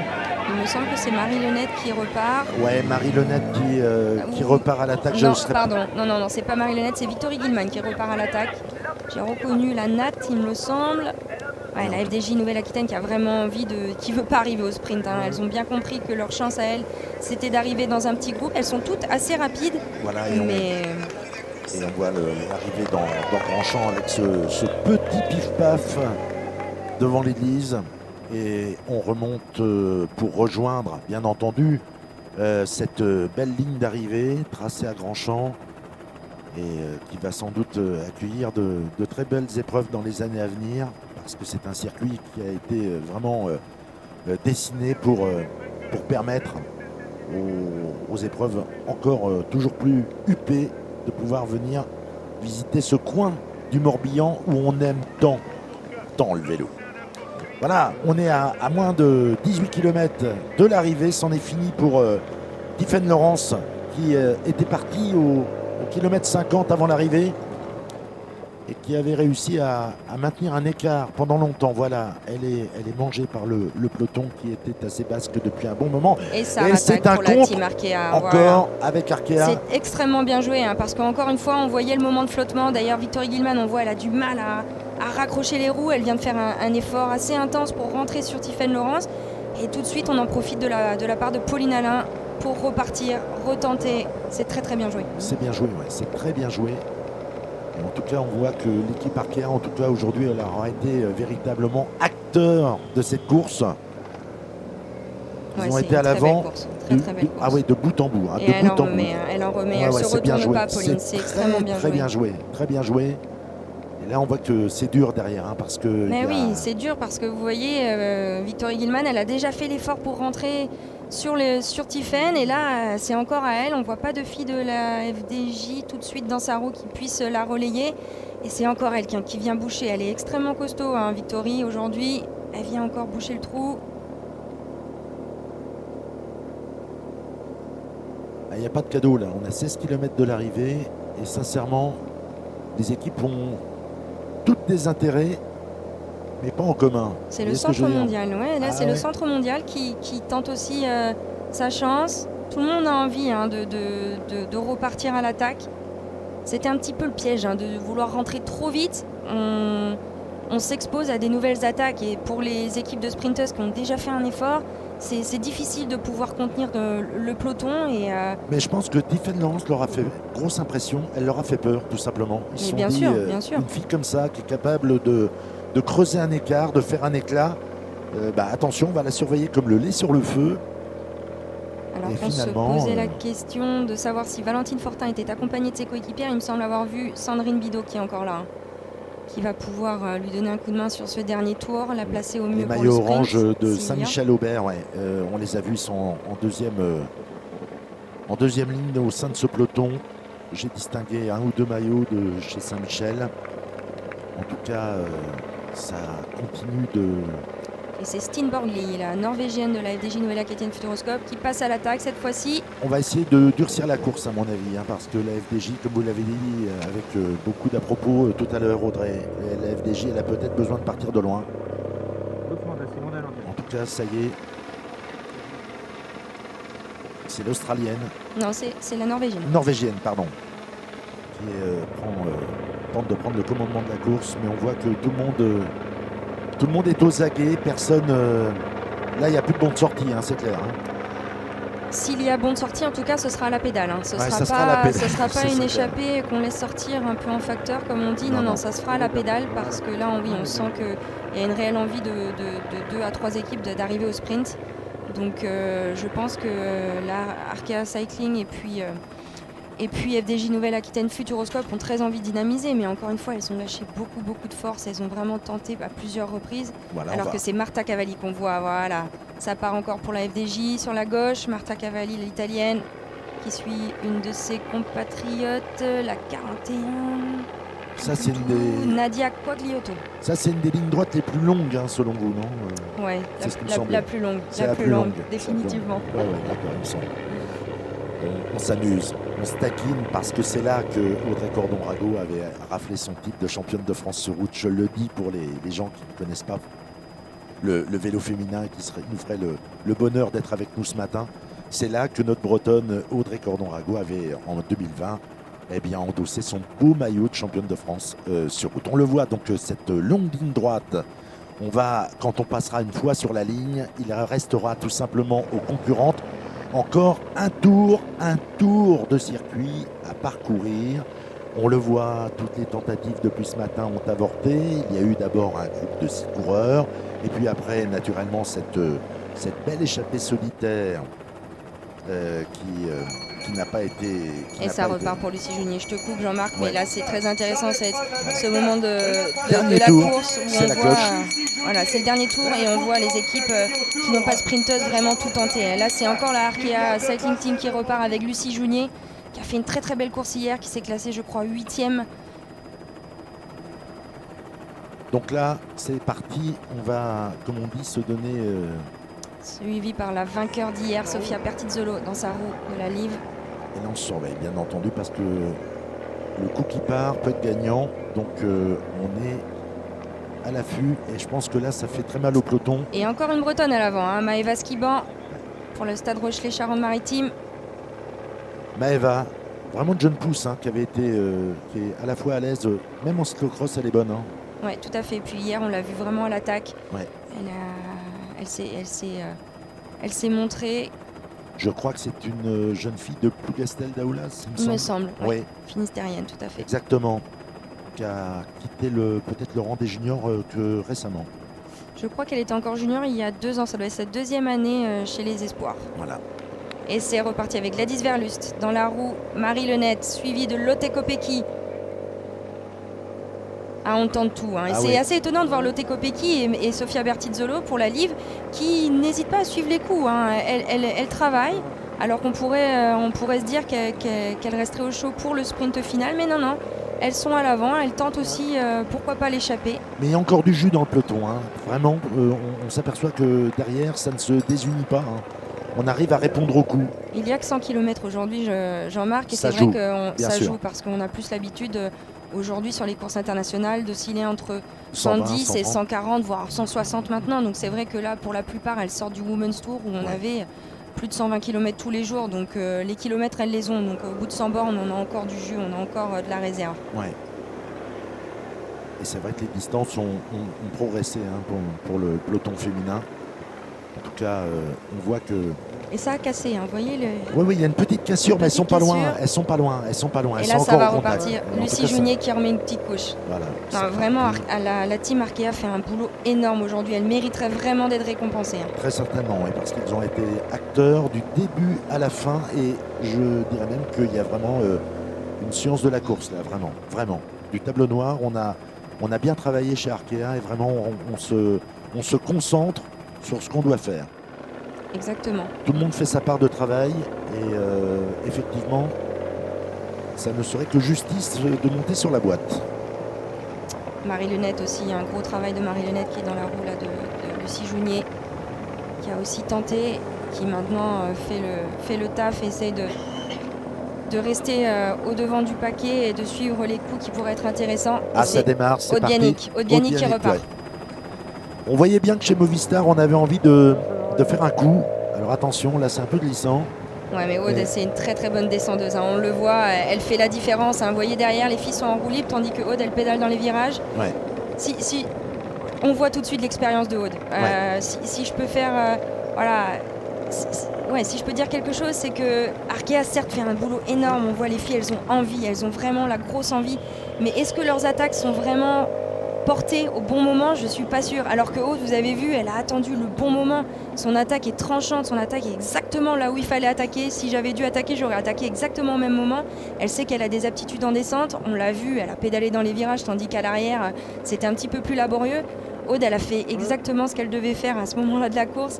Et c'est l'expérience qui parle, hein, là, Jean-Marc. Elle le sait que ça marche. Parce que quand elle avait gagné le championnat de France, elle avait fait exactement le même coup. Hein. Elle était partie aux 10 km. Tout à fait. Elle est vraiment en capacité de gagner toute seule, Aude. Hein. C'est une fille qui est très forte en ce moment. Sur le Women's Tour, elle termine 5e du classement général. Elle a fait un très bon Roubaix. Elle a fait un très bon Roubaix juste avant. Elle fait un très bon contre-la-montre au Women's Tour, contre-la-montre de 16 km. Donc vous voyez, on est à peu près dans le kilométrage qui lui reste à parcourir. Donc je ne serais pas étonnée de voir Aude être en capacité de tenir le peloton avec des équipes, encore une fois, de sprinteuses qui ont beaucoup travaillé le tour précédent. Donc les effectifs sont réduits à l'arrière, on n'a plus beaucoup de monde pour rouler. Il y a du Movistar quand même derrière, hein, et du Movistar qui peut casser un petit peu le retour du peloton. Oui, tout à fait, mais quand je parle des équipes qui devraient rouler, je parle à la Valcar, je parle de la Valcar par exemple, qui a la meilleure sprinteuse du peloton, et on le voit derrière, hein, ça essaye de s'organiser, mais Aude a vraiment fait le trou et il n'y a plus grand monde pour pouvoir rouler. D'ailleurs ça s'écarte, hein, on voit là à gauche, ça s'écarte avec Victoria Gilman qui a fait un travail énorme également. Là ça devient dur. Ça devient très dur. On tient dans le dur. Tout à fait. Elle a attaqué peut-être au bon moment, on va le savoir tout à l'heure avec un premier écart, mais en tout cas, elle sait gérer son effort. C'est une rouleuse, c'est quelqu'un qui sait lutter contre un chrono, Aude Bianic. Voilà, elle a une carrière qui plaît dans sa faveur. Elle sait gérer une course, elle sait gérer un final. Alors attention à la finistérienne, parce que cette demoiselle devrait avoir des liserés bleu-blanc-rouge aussi sur les épaules. Elle a été championne de France professionnelle sur route. Elle a eu des titres également en espoir sur route et en chrono. Donc c'est quelqu'un qui connaît l'effort solitaire. Attention, Madame Bianic, quand elle part à l'avant, c'est pas pour faire du dessin. Et on s'en méfie, hein, parce que tout de suite, elle est prise en chasse par la Liv Racing et par l'équipe Valcar, qui le sait, hein, ne peuvent pas la laisser prendre trop de champ parce que on sait que c'est une fille costaud, on sait qu'elle est en forme en ce moment et on connaît son expérience, son palmarès. On est à moins de 10 km de l'arrivée, un petit tapis de sécurité infime de 14 secondes, mais attention, elle ne va pas se relever tout de suite, Aude Bianic. Il va falloir que l'effort il vienne de l'arrière. Et elle conduit bien sa bécane, bien sa machine, elle est bien posée dessus. Elle sait enrouler un gros développement. En tout cas, Aude Bianic est en tête de la course, la Bretonne originaire du Finistère. Et elle a bien envie de briller sur ce Grand Prix du Morbihan. Derrière, eh bien, on s'emploie, encore une fois, Arkea est à la manœuvre. Gladys Verlust qui en remet une couche, toujours accompagnée de Marie-Lenette. Ouais, ça fait mal, là. On va voir un peloton réduit aux abords de la ligne d'arrivée. Je pense que l'entrée dans Grandchamp sera déterminante. Oui, je pense aussi. Voilà, c'est comment on va négocier. Voilà, le dernier faux plat et ça se relève. Vers le bourg de Grandchamp, ça se relève. J'ai l'impression de dire que c'est rideau. Voilà. Ouais, c'est un peu rideau, en effet. C'est rideau. C'est très très bon pour Aude, ça. Hein. Ça, c'est très très bon pour Aude. Quand on voit que le peloton temporise comme ça en pleine largeur de la route, ça veut dire qu'on n'a pas complètement rendu les armes, mais qu'on s'interroge et qu'on se dit, eh bien, ça serait peut-être à toi, pourquoi pas, de lancer la chasse. Il n'y a pas eu d'alliance derrière, véritablement. Hein. Bah, c'est-à-dire qu'on n'a plus grand monde. Hein. Il n'y a plus trop de coéquipières pour rouler. Là, on le voit, la Liv Racing, elles sont que 4 au départ. Il n'y en a plus qu'une qui roule. La FDJ ne va pas aider à rouler parce qu'elles, ce qu'elles veulent, c'est essayer de ressortir à l'arrière en solitaire ou en tout petit groupe. Donc, elles sont pas loin. Elles sont pas loin quand même. Ça écrase un peu. Ça écrase un peu. Ouais, on a ça toujours 10 écrase un peu. secondes. Oui. Il y a toujours un petit tapis de 10 secondes, mais effectivement, elle a besoin de reprendre son souffle, mais elles sont vraiment pas loin. Elles sont pas loin, elles sont à 10 secondes. C'est ressorti, j'ai l'impression que c'est Victoria Gilman qui est ressorti encore un peu plus large. Ouais. Elles sont pas loin, elles sont à 300 mètres, 200 mètres. Allez, elles sont à 200 mètres au basque de... Mais ça va se regarder, parce que, encore une fois, vous voyez, la Movistar vient se poser juste devant. Voilà, on va freiner, on va faire un faux rythme. Ouais, ça veut dire qu'il faut repasser devant, rerouler. Ça joue bien. Ouais, le faux plat sera déterminant, mais il faut savoir que quand même la ligne droite, elle est très longue. Hein. Vous l'avez rappelé tout à l'heure, la ligne droite qui conduit à cette ligne d'arrivée de Grandchamp, elle est très longue. Et quand face à un peloton qui est mort de faim et qu'on a assez basse, que c'est dur très certainement de résister. En tout cas, Aude Bianic, elle se retourne. Elle ne les voit pas. Il faut justement qu'elle évite de se retourner, qu'elle poursuive son effort. On est à 8 km de l'arrivée. La Finistérienne, elle en rêve de l'emporter ce Grand Prix du Morbihan. Une Bretonne, elle veut toujours gagner sur ses terres et c'est bien légitime. En tout cas, 8 km et derrière, eh bien, ça a du mal à réagir, mais on n'est pas loin malgré tout. On est à 10 secondes. 10 secondes, c'est l'écart qui ne bouge pas depuis 2 km, depuis l'attaque de Aude Bianic dans ce final du Grand Prix du Morbihan. En tout cas, on voit que derrière, c'est encore une fois les équipes de sprinteuses qui tentent de mener la chasse, avec également la FDJ qui est aux avant-postes et bien sûr l'équipe Arkea qui aura été une des grandes formations de ce Grand Prix du Morbihan 2021. Ouais, c'est toujours l'équipe Valcar et l'équipe Liv qui mènent la chasse à l'arrière. La FDJ Nouvelle-Aquitaine Futuroscope qui joue un peu les troubles faits parce qu'elles, encore une fois, elles ont envie plutôt de rentrer en solitaire sur Aude. Hein. Elles n'ont pas forcément envie de boucher le trou. Là, elle se fait mal, Aude. Hein. On voit bien, elle est dans le dur. Bah là, Aude, elle donne tout ce qu'elle a. Hein. De toute façon, c'est sa seule chance là de gagner la course. Hein. 6 secondes. 6 petites secondes. Ah, je pense qu'on va voir l'attaque d'une Marta Cavalli là, ou d'une Silé Ludwig Oltrup dans la prochaine bosse vers Grandchamp. Hein. Et on voit que c'est la manœuvre chez Saint-Michel qui sont en train de remonter le peloton pour être aux avant-postes. C'est Sandrine Bidot avec Valentine Fortin. Oui, on le voit sur ce plan d'hélico. On voit bien que les sprinteuses sont en train de remonter pour se porter en tête de peloton. Et Aude qui poursuit son cavalier seul à 7 km de l'arrivée. C'est Sofia Bertizzolo pour la Liv qui se sacrifie, je pense, pour Lotte Kopecky. Mais là, attention, on va arriver sur les parties un petit peu délicates dans 1 ou 2 kilomètres. Ces parties qui font mal aux jambes. C'est un circuit assez roulant dans l'ensemble. Très usant, très usant. Comme on dit dans le jargon, c'est un circuit mal plat. Ouais. Il n'y a pas de plat en fait. C'est un circuit où on est souvent en prise. On est tout le temps en prise. On est soit dans une bosse, soit dans une descente. Donc on est toujours... on n'a pas vraiment de moment de récupération. On doit toujours être très concentré. Les routes sont pas très larges. Certes, de très belles routes là, comme on le voit maintenant, parce que c'est un bitume qui a été refait pour les championnats de France. Mais c'est un circuit où on doit toujours être placé pour pouvoir voir ce qui se passe à l'avant. Donc c'est un circuit très usant mentalement et physiquement. Ça sera compliqué. On a bien compris que le cavalier seul d'Aude Bianic va se terminer dans quelques instants parce que voilà, derrière on a décidé que c'était très bien joué de la part de Aude. Ah oui, vraiment, elle a attaqué au joué. meilleur des moments. Elle a attaqué avec intelligence et c'est vrai que c'est l'expérience qui a parlé. Hein. Encore une fois, l'envie des filles, des jeunes d'Arkea était bien là hein, et elles ont vraiment tout tenté. Mais je pense qu'il y a un travail de lecture de course qui reste à faire et ça se prend avec l'expérience et Aude a l'expérience. Ah oui, Aude a l'expérience, elle sait courir. Effectivement, à la lumière de son championnat de France où elle avait fait une attaque à peu près similaire, elle sait qu'elle pouvait, ce jour-là, elle avait réussi, elle était parvenue à aller au bout d'un rêve, parce que décrocher un maillot de championne de France sur route, c'est quelque chose. Ce n'est pas la portée de n'importe qui, il faut vraiment avoir, comme on dit, la caisse et surtout les jambes. Et Aude Bianic avait fait un gros numéro de journée et on voit que derrière, ça y est, c'est parti. Là, derrière, ça rage très très fort. Ouais, c'est encore la FDJ Nouvelle-Aquitaine Futuroscope hein, qui, comme on le disait, tente parce qu'elle ne veut pas arriver au sprint, cette équipe. Et on repart, on réessaye, on a envie de s'extirper de ce peloton, d'éviter un sprint massif. Et là, ça sort, effectivement, ça tente de boucher le tout petit trou. Et comme je l'espérais, c'est Marta Cavalli. Hein. C'est l'Italienne qui est ressortie à l'arrière, qui a enlevé la veste. Ah, je dis des bêtises, c'est Marie Lenette. Elles ont un petit peu le même style sur le vélo. C'est encore Marie. Ouais. Marie Lenette, très en forme, qui revient... Allez, il faudrait pas se regarder, Marie. Continue ton effort. Ouais. Parce que là, c'est dur, là. Ouais, elle en a beaucoup fait. Elle en a beaucoup fait, Marie. C'est une partie qui est très difficile. Et attention, ça repart. Ça repart avec Maëlle Grosse-Tête. Maëlle Grosse-Tête qui repart. Pareil. Une championne qui est... Maëlle qui était déjà dans l'échappée matinale. Hein. Dur ou mal. Est-ce qu'elle en aura encore sous la pédale? Très bonne chronométreuse, Maëlle. On serre les dents, là, ça fait mal. C'est dur. C'est une des parties les plus difficiles de ce parcours.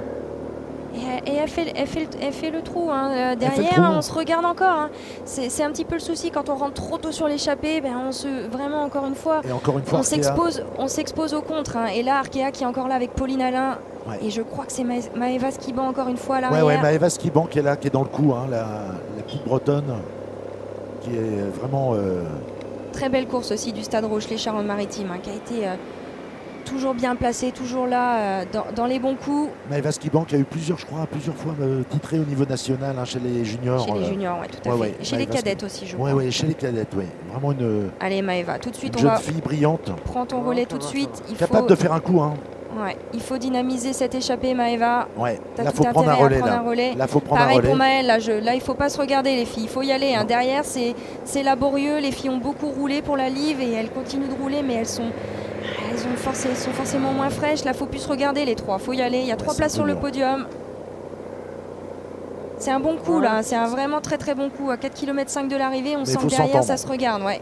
Enfin, il y a un saut de puce, hein. Le peloton est vraiment pas loin, mais justement, faut essayer de poursuivre son effort. Allez, nos 3 Françaises. C'est là que c'est dur. Hein. Après, il faut avoir un petit tapis de sécurité à l'entrée de la ligne droite. Ça, j'en démords pas parce que le peloton va revenir comme un mort de faim. Vous voyez, c'est toujours la même. C'est toujours Sofia Bertizzolo qui roule à l'arrière avec Paulina Royakers, mais le problème, c'est que ces filles-là, elles ont fait tellement d'efforts pendant toute la course pour à chaque fois ramener, parce qu'elles ont toujours été à contre-temps. Et ça, on paye, hein, même s'il n'y a que 100 km, là, on le paye dans ce dernier tour. Et ces 3 filles-là, même si Maëlle a été dans l'échappée matinale, elle est beaucoup plus fraîche. Ouais. Et on voit que ça a du mal à relayer. Hein, c'est Maëva Skiban qui part toute seule. Hein. Ah ouais. Je la voyais très bien. Elle avait vraiment... Elle avait les jambes. Et puis le visage peu marqué par rapport à ses 2 collègues d'échappée.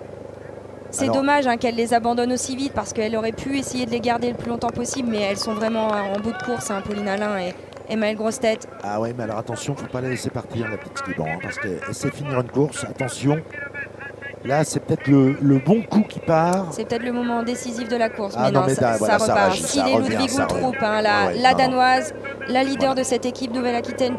Ah, on s'attendait à une course débridée, on le savait. Hein. On savait que ça allait flinguer de partout, mais vraiment, on en a pour... Elle en met une bonne. Là c'est une attaque très tranchante au moment de la course, où sur le moment du circuit où ça fait vraiment le plus mal. Là, c'est l'entrée vraiment dans le bourg de Grandchamp. Voilà, faut pas trop se retourner hein, quand on veut aller au bout de son effort et au bout de ses rêves. C'est important d'appuyer très fort et d'aller au bout de soi-même. Ouais, je crois que c'est Sylvia Malgry qu'elle a emmené avec elle. Ah ouais, mais le peloton est là. Non, ça y est. Et c'est Kopecky qui fait la jonction de la championne de Belgique. Kopecky. Voilà, je crois qu'on va partir pour une explication sprint. Hein, ça en prend les contours. Ah, j'en suis pas vraiment sûre. Hein. Honnêtement, vous voyez comme c'est étiré. Là c'est chacun pour soi. Hein. Là, Ludwig, elle va plus se retourner, elle va rouler. Kopecky a plutôt intérêt également de coopérer. Elle sait que c'est la plus rapide des 3. Donc elle a tout intérêt à ne pas voir rentrer Chiara Consoni. Pour la gérer cette ligne droite, hein. Moi je reste persuadé. Ouais, mais on a deux des têtes d'affiche de ce Grand Prix du Morbihan. Il ne faudrait pas que ça se regarde. Hein. Lotte, il faut qu'elle passe. Voilà. Elle sait que c'est la plus rapide des 3. Donc elle a tout intérêt à collaborer alors qu'un petit groupe est rentré. C'est Gladys Verlust qui est encore là, la sprinteuse de Cherkea Cycling Team.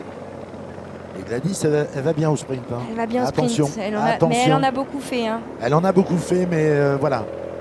Elle a beaucoup progressé. Moi, je trouve que c'est une championne qui est capable de faire de belles choses et qui est capable de faire de beaux sprints. Attention à Gladys. Lucie Jaunier, toujours là. Qui avait signé si je ne m'abuse, une très belle deuxième place sur une étape au KBE. Elle a fait une excellente saison, Lucie Jaunier. C'est vraiment une des révélations françaises. Alors on n'en parle pas assez parce que encore une fois c'est du cyclisme féminin, mais Lucie Jaunier pour moi c'est la révélation bretonne de cette année. Elle a toujours été présente tout au long de l'année. On l'a vu placée sur les courses beaucoup en Belgique. C'est quelqu'un qui aime beaucoup les classiques et qui mériterait vraiment de décrocher cette victoire parce qu'elle tourne autour depuis le début de saison. Elle est très très solide, Lucie Jaunier. C'est une toute jeune, hein. Je crois qu'elle a 21 ans, c'est ça, non 20 ans Ah ouais, alors elle doit être un peu plus âgée maintenant. Il me semble qu'elle est désespoir, comme on dit dans le jargon. Elle doit avoir 23 ans, 22-23 ans, pas plus. Ouais.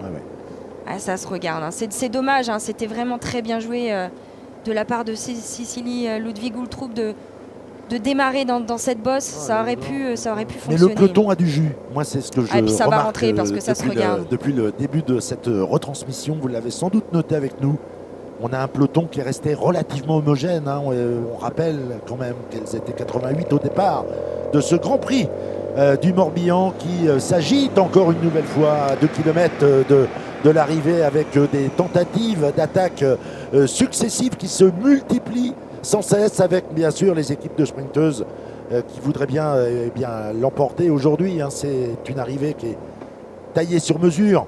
Mais encore une fois, il y a des équipes qui ont été véritablement acteurs de ce Grand Prix et qui ont envie de bien figurer. C'est un tout petit groupe qui arrivera au sprint. Vraiment, ça a pas mal pété dans cette dernière bosse. Et Maëva est toujours dans le coup. Hein. On la voit, Maëva Skiban sur la gauche de votre écran avec son maillot jaune et son casque noir. Valentine Fortin. Et puis là, en plein cadre, la Slovène Eugenia Bujac qui avait gagné au sprint à Plouay, on s'en rappelle il y a quelques années de ça, extrêmement rapide, qui pourrait sur un sprint difficile comme ça s'imposer également, alors que c'est Sofia Bertizzolo, la vainqueur d'hier, qui en remet une couche dans cette dernière difficulté. Et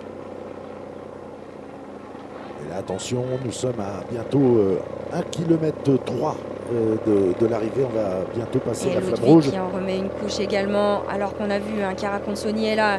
Elle a parlé dans l'oreillette, elle a demandé à ses coéquipières de ne rien lâcher, d'aller chercher tous les coups qui pourraient sortir avant les 300 derniers mètres, parce qu'on sait que c'est elle la plus rapide de cette équipe Valcar. Moi, je mettrais bien une petite pièce sur la championne de Belgique, parce que je la sens très bien. Ouais, je la sens très facile. Tout à fait. Et la Ludwig, elle fait mal. Elle fait très mal. Elle est très bien placée depuis le début. Ouais, on voudrait bien. Elle demande un relais, mais malheureusement, on joue la carte contre Sony qui est juste là. Voilà, et elle est interminable cette ligne droite. Hein. Nous sommes à 900 mètres de l'arrivée. Et naturellement, la tentation, ça va être de s'observer. Dans ces cas-là, qu'est-ce qui se passe? Eh bien, c'est le 3e ou 4e larron qui s'empare des marrons. Alors attention, je ne voudrais pas être de mauvais augure. Mais à trop vouloir se regarder. Ça va rentrer, Jelena Eric qui est aussi assez rapide, la championne de Serbie, si je dis pas de bêtises. Ouais, ça se regarde beaucoup. On va avoir un emballage final, c'est promis, juré. Et derrière, voilà. C'était. Et là, Kopecky qui se retrouve vraiment en mauvaise position, parce que là, on a vu le peloton arriver 2 fois plus vite. Et là, elle se retrouve dans une position, elle va devoir refaire un effort. Elle retrouve une coéquipière qui va la remonter. Ouais, voilà. Alors là, attention, les choses sérieuses vont commencer. Ça y est, elle est. On est sur l'emballage final. Valentine Fortin à droite, un peu court Valentine, on sent que c'est un peu difficile. Ouais. Mais bon, on voit que. Attention à Kopecky qui démarre son sprint. Plein écran, ça serait bien. Lotte Kopecky, Chiara Consoni, ça va être chaud, c'est Chiara Consoni qui s'impose. Et la championne de Belgique, je crois, signe la 3e place. Voilà, Chiara Consoni qui remporte ce Grand Prix du Morbihan. Elle a fait la course parfaite. Elle peut remercier ses coéquipières qui ont vraiment fait la course d'équipe parfaite. Hein. Elles ont travaillé. Elles ont beaucoup travaillé à l'arrière. Mais en tout cas, on n'a pas échappé au sprint, Audrey. Oui, mais en petit comité quand même. Et puis on a vu des sprinteuses devoir se rasseoir à quelques mètres de la ligne. La personne de Valentine Fortin, c'est vrai qu'hier, elle était très rapide sur ce même sprint. Mais là, aujourd'hui, il lui a manqué un petit peu. En tout cas, c'est un beau sprint. Il a manqué un peu de jus pour notre championne de Belgique qui faisait forte impression depuis le début de cette retransmission. Elle a tenté son va-tout dans le final, mais il a manqué un petit peu de... La ligne était, comme on dit, 30 mètres trop loin, quoi. Voilà, c'est ça. Bon, en tout cas, voilà. Jolie course d'équipe pour l'équipe italienne Valcar, qui, on le rappelle, a en son sein jusqu'à la fin de l'année la championne du monde, Elisa Balsamo, qui rejoindra la Trek Segafredo. Je serai coéquipière avec elle l'an prochain, mais elle vient vraiment de cette équipe formatrice italienne, quasiment composée que d'italiennes, même si on a une française qui était d'ailleurs dans l'échappée matinale. C'est vraiment une équipe formatrice qui se débrouille très bien au sprint, qui a des filles très costauds, qui savent emmener, qui savent frotter. Ouais. On aime voir ce genre genre d'équipe gagner parce que c'est des équipes, encore une fois, formatrices qui n'ont pas de gros moyens, mais qui savent se sacrifier les unes pour les autres. Et ça, c'est une très belle image pour le vélo féminin. C'est Sylvia Zanardi qui prend la deuxième place, sa coéquipière, vraiment chapeau. C'est un beau final. En tout cas, on a eu... Il me semble que Zanardi, elle est chez B-Pink, elle n'est pas chez Valcar. C'est une autre équipe italienne. Ah oui, complètement. En tout cas, il y a eu un bel emballage et en tout cas un très beau final. On a eu une course quand même âprement disputée. Il s'est passé beaucoup de choses depuis le départ. Indécise jusqu'à la fin. Ouais, indécise jusqu'à la fin. On a eu une belle échappée matinale qui nous a tenus en haleine jusqu'à la mi-course. Véritablement, on a vu justement des favorites qui étaient dans cette échappée matinale. On peut rappeler que Bianic faisait partie de cette échappée. Et quelle finale aussi de Bianic, qui a vraiment été actrice jusqu'au bout, qui a vraiment tenté tout tenté pour s'imposer, un peu courte, avec des équipes, encore une fois, de sprinteuses qui avaient vraiment envie d'un sprint. On se rappellera aussi de la belle chevauchée solitaire de Tiffaine Laurence, qui était partie à 50 km de l'arrivée, qui a tenu son monde en haleine pendant plus de 30 km avant de rendre les armes, après avoir tenu le peloton à bonne distance. On a cru à un moment donné que son heure de gloire était arrivée. En tout cas, elle a fait forte impression sur ses terres. On le voit, le classement de ce Grand Prix du Morbihan féminin, avec Consoni, l'italienne, qui s'impose en 2h46 minutes et 44 secondes. Mais ce qu'on retiendra aussi, c'est qu'elle devance Cool. Charlotte Cool, très jeune coureur qui a fait de très beaux résultats cette année au sprint, notamment très rapide, cette jeune néerlandaise. Et l'italienne Silvia Zanardi.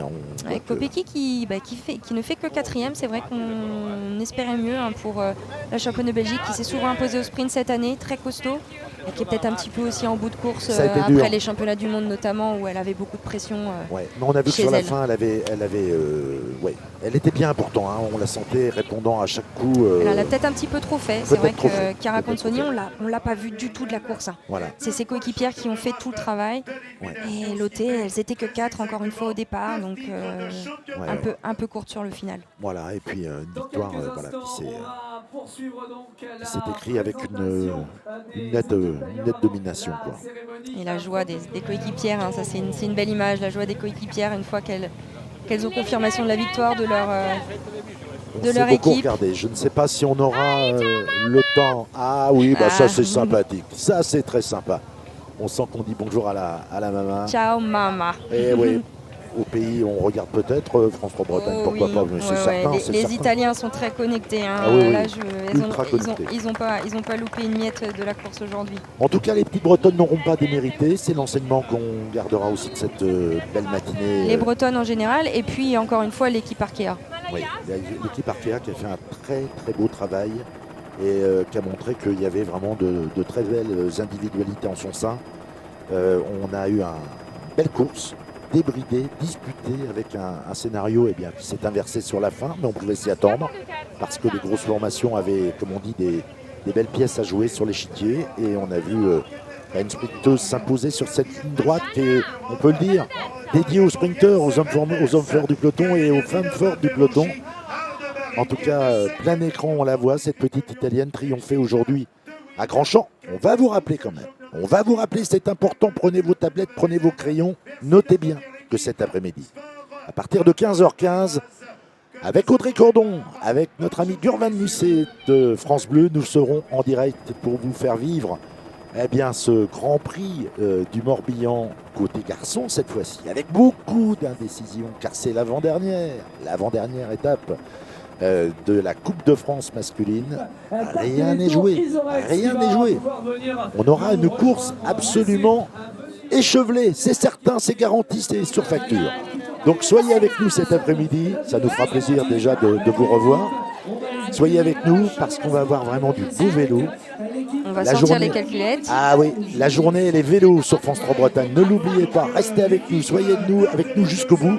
C'est l'avant-dernière manche de la Coupe de France. Et vous allez voir cet après-midi, avec Audrey Cordon, avec Gurvan Musset de France Bleu, il y aura du beau spectacle encore une fois sur France 3 Bretagne. À tout à l'heure.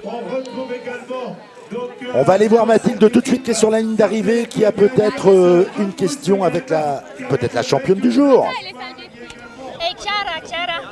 Audrey, are you happy to win this victory? It's your third victory this season. It's a good way to finish the year. Yeah, I have also one race, the Drenthe in Belgium, but I'm super happy. I'm in condition.